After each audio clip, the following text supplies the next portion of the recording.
October 11th in the year 2004. I'm Karen Herman with the Archive of American Television. It is my great pleasure to be interviewing Bob Claver at his home here in Chicago. Okay, let's start. I'd like to get some information about your early years and influences. And our first question. Okay, let's start from the beginning. And our first question is, what was your name at birth? What was my name at birth? Yes. Robert E. Claver. What is the E for? Earl. God. Not so happy with that? Well, no. I don't. Do you have any nicknames growing up? Just Bob. Bobby.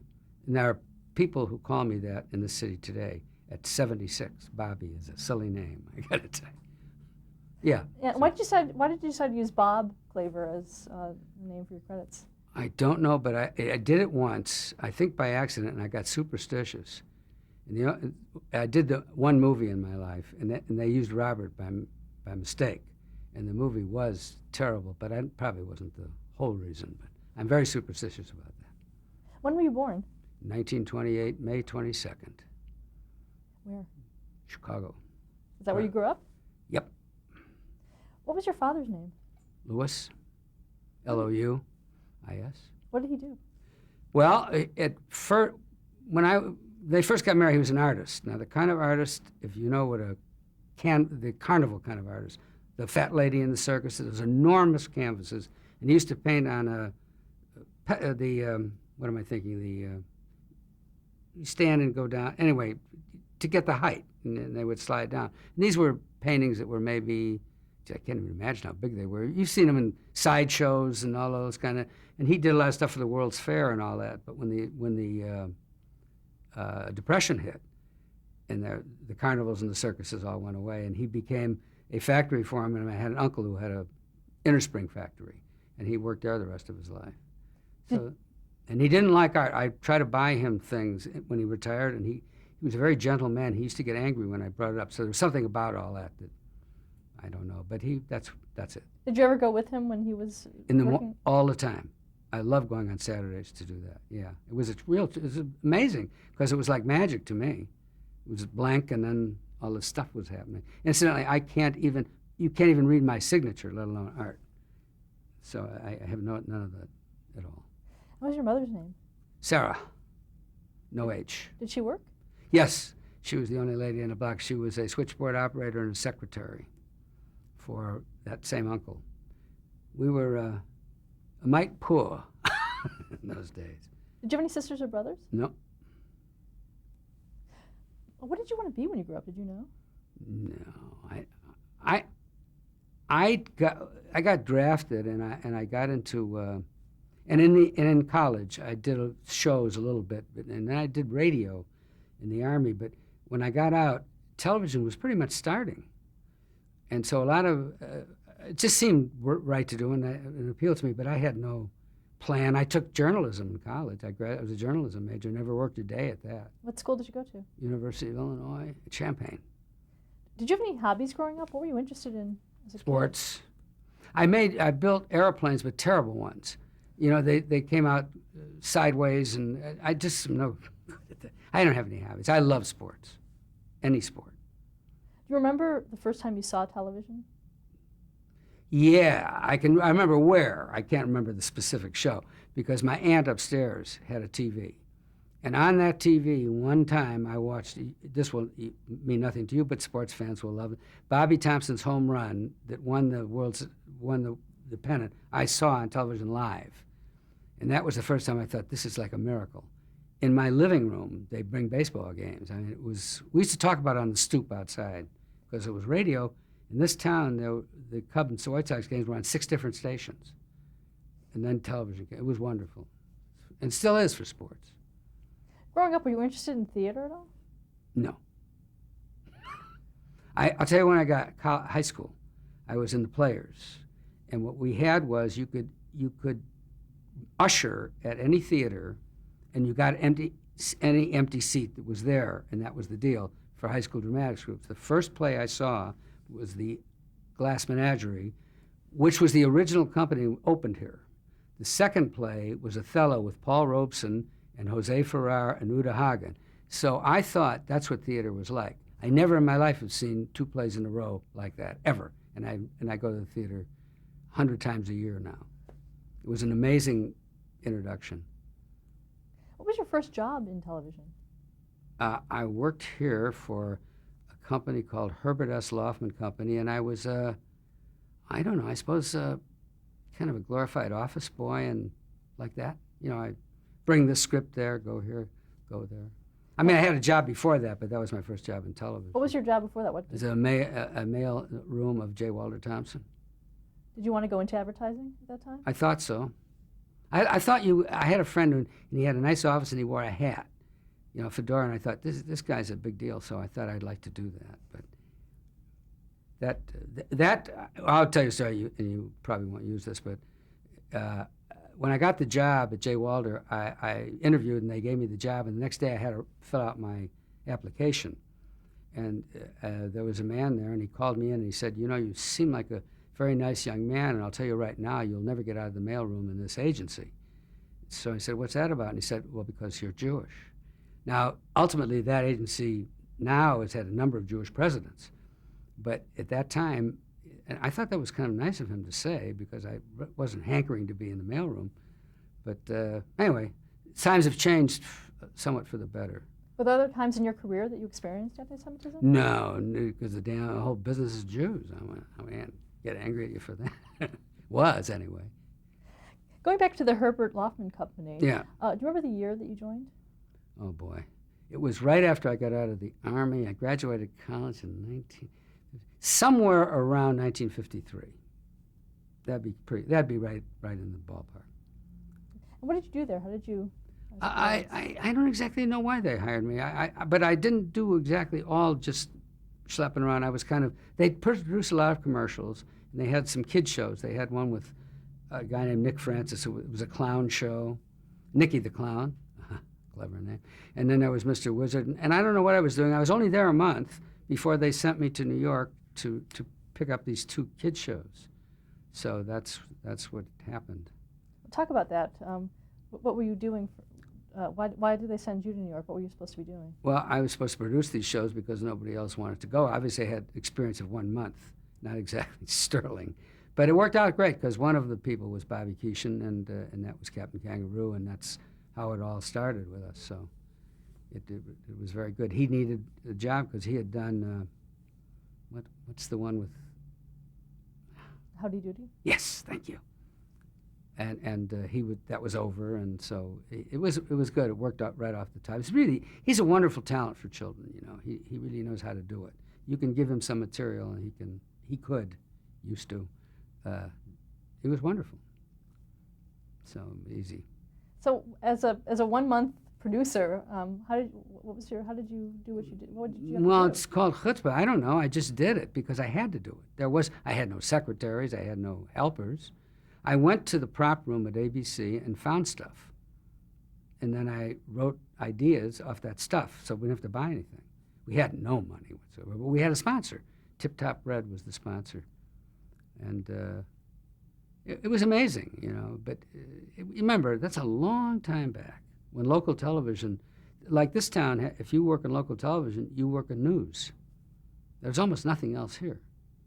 Where in those days, the individual markets had full schedule.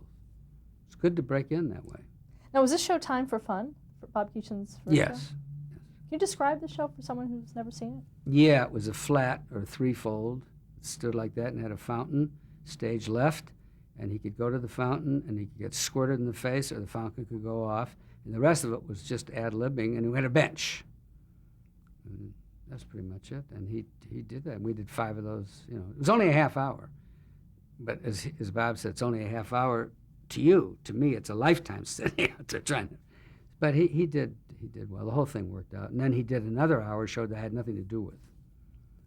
I forget. Tinker the Toy Maker, I think it was called. And then that led to Captain Kangaroo. That's how it worked. And you said you were there going to do 2 shows. What was the other show? It was I don't know what the heck the name of it was. The guy's name was Bill Steinke. He was like an engineer or something. It just didn't work. It never worked. I don't know. It could have been my fault. Could have been the wrong cast. Could have been a lousy idea. There's probably a little of all of it, but it was nothing. And the other one took off. Now, how did Captain Kangaroo come about for you? We met, a guy named Jack Miller and Bob were the two guys who really put that together. And we met and thought up names and thought up ideas at the Warwick Hotel a couple of times. And then we had an hour, a week, and we did 5 shows, not taped, not on the air, but with cameras, to get an idea of what it was going to be like to do 5 hours a week at that time. Now, you have to understand that we had to do the show twice every day because there was no tape. So we got the Midwest off the second one, and the only way we got to the coast was the Saturday show, which was, I'll tell you, not tape, but whatever the word was in those days. Kinescope? Thank you, yes, kinescope. And that we used it that way. And we used to do the show from, say, 7 to 7:55. A 5-minute newscast, which was done by Cronkite. Walter Cronkite did the 5-minute morning newscast. And then we did the show over. Exact, close enough. And that's what we do. And we said we'd start 4 o'clock in the morning rehearsing. Look, when you're that age and you're getting, to me, I was the richest man in America. I was 1955 and I was making $400 a week. That was not sad money in those days. And the whole thing was because nobody understood it. They didn't understand, except the audience loved it. What do you mean by they didn't understand it? Well, they thought that all the adults thought it was just boring, and he talked slow, and he did this, and he took stuff out of his pockets, and what was this about? Well, nobody's running and hitting and jumping and screaming, and of course, all of that's why the show did work, because we had this idea that people love their grandfathers, and he was a grandfather. He's 26, but he was a grandfather, and kids loved him. Is that what the idea was right from the beginning? Yes, that was the under theory.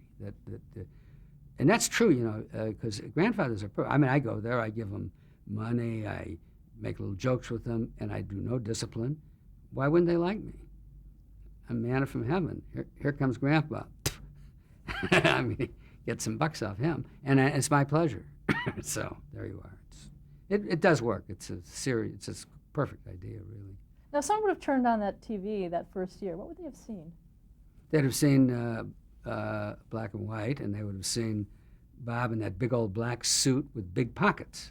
And that was the kangaroo idea, that he would pull things out of his pocket. And he did that for a long time until he hired a tailor after I left and got nice clothes. He had red jackets and all that. Looked like a bellboy. I personally loved the sloppy look. And we had animals, and Lumpy was wonderful, Mr. Green Jeans. And we had people worked hard, and I'll tell you this, and this is true of all of the entertainment business, in my opinion, no matter what anybody says, when you see a lousy show on the air, people have busted their butt to make a good show, and it just didn't work. But you work just as hard on a lousy show or harder than when you get a hit going, you really know how to do it. It's easy. But those struggling ones are murder. So it was fine. It was no problem. And how did you write the show? It's in little blocks of ideas, and it would be a bunny rabbit bit, and then I wrote a lot of construction bits. That would be making things. Like, to me, the shoebox is the greatest invention in the world. You can do anything with a shoebox. And stuff like that. And then we had 4 or 5 songs, and we had Tom Terrific cartoons eventually. So we had enough to fill it. We usually had 10 pieces of business, because we did have a concept that their attention span of a child is not massively long. It just still isn't. So we didn't do long pieces, ever. So that was it. Where did you get your ideas? Walking around. I hung a lot in Woolworth. Walked around Woolworths. I don't know why that seemed to, but to this day I write now and I hang around malls. There's something alive about stores to me, and it seems to, unless it's the summer and the shorts and the mini skirts come on, then my mind goes another way. But by and large, in the wintertime, I have great ideas. And talk about Lumpy Barnum. Branham? Yeah, Branham. that's right. He used to work for Fred Waring, which is this is a name that will, what do you say? But he was a big star on radio. And Lumpy was a bass player, and he told little Orly stories, I think they were called. And he was with Fred for years, and Bob Keeshan knew him. That's where he came from. And he was a wonderful choice. He really was. Because he kind of liked the guy on the show. He's just a nice guy. And he was thrilled to have this job. He was a little older and making pretty good money, and it was wonderful for him. So it was good. Talk about the character of Mr. Green Jeans. First of all, how did he get his name? Because we thought we'd put green jeans on him and call him. Well, everything was literal. Mr. Moose, Bunny Rabbit. Nobody had any name. I mean, you couldn't forget anybody's name because it's what they are. So that's how we did all of it. Pretty literal stuff. Kids like that, I think. And talk about the puppets themselves. Well, the Bunny Rabbit is a stiff puppet. It's a public puppet. We put glasses on it because rabbits are supposed to eat carrots and have good eyesight, so we put a glass in. A minor joke there. And nobody made those puppets. Well, no, wait a minute. The moose, I think, was made. That one came from somewhere else. But most of the puppets were just store-bought and futzed with a little bit. Was Grandfather Clock part of it early on? Yeah, Grandfather Clock was, but that's just the clock with the mouth opens and closes. I never liked that character very much. But, What about Dancing Bear? I like that. It's just Gus in a bear suit. And talk about Gus himself. Describe him. Gus was a young, kind of snarly, sometimes Italian, who was very talented. And we spent hours each day. It's amazing how well we got along. There were very few arguments. And Peter Birch was the director. They all passed that. It was a dancer, actually, for years. And everybody was, I think, good at what they did. It was good casting. It worked out. Talk a little about Alan Rafkin as stage manager. Alan turned out to be a major director in Hollywood, and the Bonnie Franklin show, whatever that was called. I never can remember the name of it. One Day at a Time. One Day at a Time. He did almost all of those. And he did massive amounts of shows, and he became a big deal. And last time I saw Alan, he was in Chicago promoting, he wrote a book. And we had dinner together here, and shortly thereafter he died, and there's a long history between us, and we had a lot of fun. And Alan was truly one of the funniest men I ever met. I mean, he was a comic years before he started stand-up, and it was nice that he made that, and we always stayed connected. For you, talk about a typical work week on that show. When you were on. When I got married and I lived in the suburbs, it was really awful, but I learned my lesson and must never live in the suburbs. They're not for me.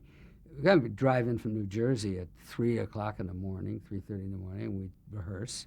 Then we do the show, I think, at 7 before I do the makeup and all that stuff, and then we repeat it as I told you, and then we would go back to the offices and do whatever we had to do, usually some kind of creative stuff on music, because we had a lot of songs that had to be, you had to do something for the picture value of it. So there was a lot of that stuff, but mostly we had production meetings where we thought up all these ideas one day a week for hours. And how scripted was the show? Well, I got it over there, but it was like 5 pages, and there was no dialogue. It was just suggested pieces of business to do, beginning, middle, and end. And that's how it worked. And Bob worked off those. I never saw him with a script in his hand, but he got it. So. Did you witness a lot of mistakes on the set, or things that got on the air that shouldn't have? Not really, because it was, you need a script for there to be a mistake, and there was nothing written that way, so there was no mistake. And Bob was the only thing that he ever did once in a while, he'd start playing to the crew every once in a while, and that a little of that goes a long way, because the kids get a sense that there's something going on they don't understand. It's not good. But I understood it. After a while, you get so frustrated. So to hear a laugh once in a while. But for the most part, we didn't have any of that. What about the cartoons on the show? They were Tom Terrifics. We helped with those, and I can't tell you the names of the people who did it. I think they did a wonderful job. They were partial animation. We didn't have full animation. That would have been a fortune, but they were good cartoons. Because the stuff that we could rent, in the days of cartoons in the 30s, where a lot of these came out, they did all kinds of terrible things. I mean, they actually did black people with big lips cartoons, and they did all. I mean, you can't believe the kind of stuff that was acceptable. So we didn't want to run that. Especially the show was, we had an idea what we wanted to do, and that wasn't it. So that's where we got Tom Terrific from, that we could control what went into them. So that's where it came from. Can you describe what Tom Terrific, the character? I never thought much. To me, it was time to go to the bathroom when the cartoon ran. That was, so no. I would love to, but I can't. Talk a little bit about Bob Keeshan's demeanor on the set. Well, he's a professional. I mean, he aside from what I said before, he was ready to go. Actors. Sometimes people forget. Nobody tunes in a television show to see producers. So if sometimes you have to step back a little bit, that's okay. I mean, they're carrying the ball, and people forget how much. I'll read a script at home, say a sitcom script, and look at it and think, well, this is pretty good. And then like a Jeffrey Tambor comes in a guest part and makes magic. And that's, I get, maybe somebody said, you really did a good job directing that. No, I did a good job casting it is what I did. And because that's what happens. So I have room for actors to screw up from time to time, because I sure did. But, that's what it's all about. And I think people forget that. I think people who produce and write shows forget that sometimes, because we all know that the most important thing on a show is the writer. I mean, I've directed my whole life, and I think and almost anybody can direct and almost nobody can write. So, I mean, I could teach a 15-year-old kid to direct a show. May not be so hot, but be good enough. So, I don't know. Were there guest stars on Captain Kangaroo? Only on Saturdays. We had Diana Adams and Allegra Kent from the ballet, New York City Ballet. We had Sherry Lewis a lot. When Sherry used to use, this I will take credit for. Sherry used to have big old puppets, like Edgar Bergen. And the sock, I said, is there anything that we can do different? She said, well, I have these socks. And she put them on and started working with them. And I said, well, that's it. And we used them, and her career, needless to say, went through the ceiling with those things. But that happened as a guest on Captain Kangaroo. She was a guest a lot of times. We used her a lot of times. Very talented. She also has gone bye-bye. Pretty young, too. But, and I can't remember the rest of them, but we did have. But only on the Saturday show, which we graded up, because the older kids were now around who were at school. So that was the theory of that show. I don't know how long the Saturday show went. When I quit the show, I wrote the Saturday show for about a year, which gave me some bread while I was attempting to become a genius in New Jersey, which didn't work either. So I ended up in Hollywood. Do you remember? Do you have a favorite bit from the series? From Captain Kangaroo? God, I couldn't. No. I mean, they were all fine. I can't. No. Any bombs? Oh, probably, but I don't remember. I'm sure there were things we hated, but and things we loved, but I can't. I liked a lot of the songs we did. I think we did great pictorials with songs with very little money, and I loved doing that because that was hard to do. And but I don't remember bit for bit. No. What do you think is the legacy of Captain Kangaroo? Well, I think it was the beginning of treating children with some respect. We treated them with respect. Bob Keeshan worked eye level to children. This is maybe unfair, but I'll do it anyway. Francis Horwich, who did Ding Dong School, I thought talked down to children. That terrifying aunt who, now we're going to do that. Now the kids don't like that. Bob talked to them, and I think that was a big thing. And the show was gentle, and kids can be entertained without all that raucous stuff, that noise. And now as they grow up and you see the level of what entertains teenage kids, they're not entertained by. Some are not entertained by people talking to each other. They have to be hitting or chasing or shooting. So my personal thing is when somebody says, you won't like this picture, it's a woman's movie, that's my movie. I like love stories, and I like comedies, and I loathe movies where the hitting goes on. If it's boring, I mean, I have nothing against Schwarzenegger as a governor, but as this choice of movies, I mean, I loathe those kind of movies. Now, why did you leave the series after 5 years? Well, because if I had stayed there, I would have had to. I didn't know it would last that long, but it is not a merchandisable show.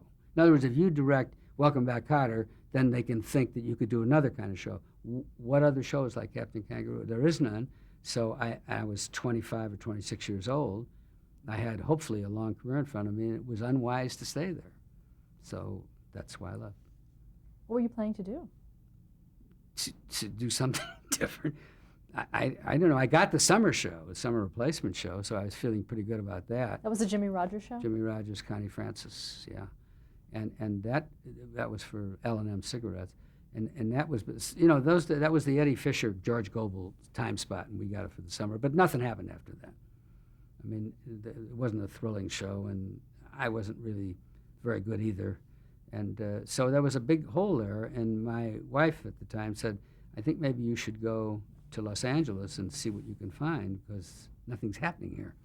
And her dad at that time was a big agent. And he didn't do much, but what he did do is just a few interviews he got me, and I got a job, and then we moved there. And what was that job? It was with Dick Powell's 4-Star. The job was associate producer. But I must tell you this, that I had never been in a film studio.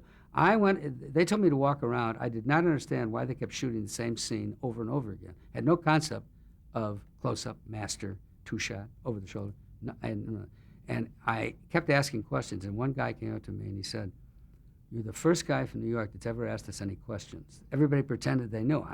So I got a lot of help, and they were wonderful, and I learned. And by the end, I directed my first show was an Ensign O'Toole, which is a series that I thought was a cute series. Didn't go anywhere, but it was cute. Good people. What was it about? Navy. And it was with Dean Jones and J.C. Flippin and Beau Bridges was in it then, when he was little Beau Bridges.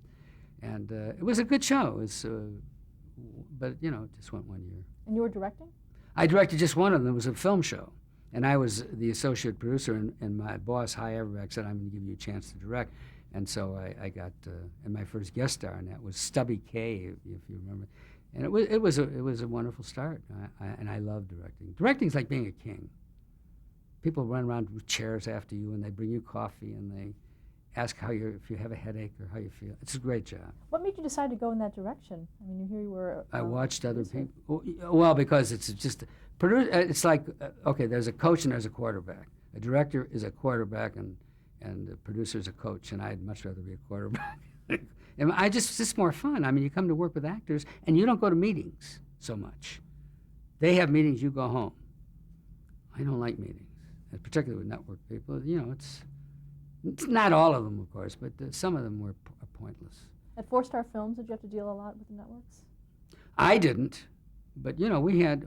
Yeah, you have to listen. Everybody in television deals with networks. That's where the shows play, and some people are amazingly helpful. And some people, I can remember, a great example is, I can't remember what show this was, but the entire episode was a disaster. And this lady who represents the network said, I hated the leading lady, whatever her name was, dress. I mean, it's like saying the whole city's burning down, and see that kid over there, he's got a hole in his pants. I mean, it doesn't make any sense, but that's the kind of thing you get sometimes. But also you get a lot of help from good people, so. Stop there to change the tape.